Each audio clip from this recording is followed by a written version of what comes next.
Mark Rogers TV, the voice of college football, breaking down the Buckeyes for 2020 as we go team by team and look at the rosters to get you set for week one, which is hopefully about 80 days away. We got Pat Murphy on the line from Bucknuts. And let's move to the offensive line. So we got Brandon Bowen gone, Jonah Jackson, both all Big Ten performers. But this has really been a position, and I know we could go to any position for the Buckeyes on either side of the ball and say it's been well recruited.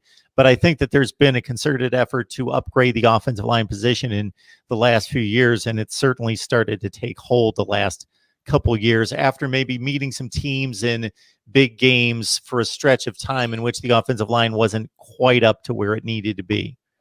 For sure. It was definitely an area of focus towards the end of the Urban Meyer era and the start of Ryan Day's tenure to improve not only the guys starting, but the depth, so that when you lose two all Big Ten players, as you mentioned, you have guys that can step in, and Ohio State does.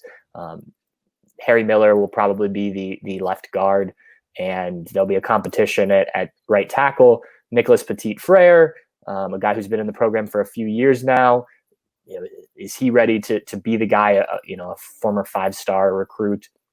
Dwan Jones is a sophomore who really emerged last year, somebody who they didn't expect to play a ton, was certainly a redshirt candidate last year, kind of a developmental guy. And he turned out to be way better than they expected when he did get into some of those late game situations when Ohio State had a big lead. And so he'll be in contention for that tackle spot. And then true freshman Paris Johnson, another 5-star kid who, it's not often that you start on the offensive line as a freshman at Ohio State, but he's certainly a guy who's got talent and can step into those roles. And then those guys will fit in with the returning starters. Thayer Munford at left tackle. He's been very good. Other than times last year, he battled a back injury, which really hampered him, and you could see he was just laboring and wasn't able to be 100%. He's, hopefully this time off will help him, be ready, because I think he's one of the better left tackles in the country when he's 100% healthy. Josh Myers at center, Wyatt Davis at right guard. Both of those guys are certainly all Big Ten candidates, if not all American. Two of the better youngish offensive linemen in the country, I think. Wyatt Davis is already being talked about as a potential first-round draft pick.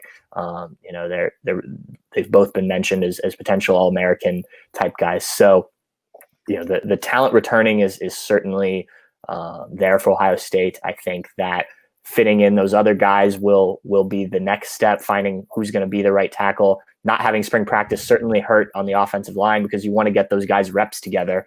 And that's, as important as any position on an offensive line. So that will certainly be missed, but they'll have to make up for that this summer and in fall camp. And, what you'd rather have that situation with talented players like they do now than, you're unsure of who may step in and who may do what and whatnot. So I'm sure Ryan Day and Greg Sudral will have a plan to get that offensive line the cohesion it needs headed into the fall. Folks, you love college football. You enjoy what we do here at Mark Rogers TV, the voice of college football, as we bring on the best analysts across the nation, covering all the teams in the Power 5 and best discussion, debate, and analysis around. So please like the video, share them on social media, leave your comments below. Let us know what you think about the Buckeyes. Of course, for 2020,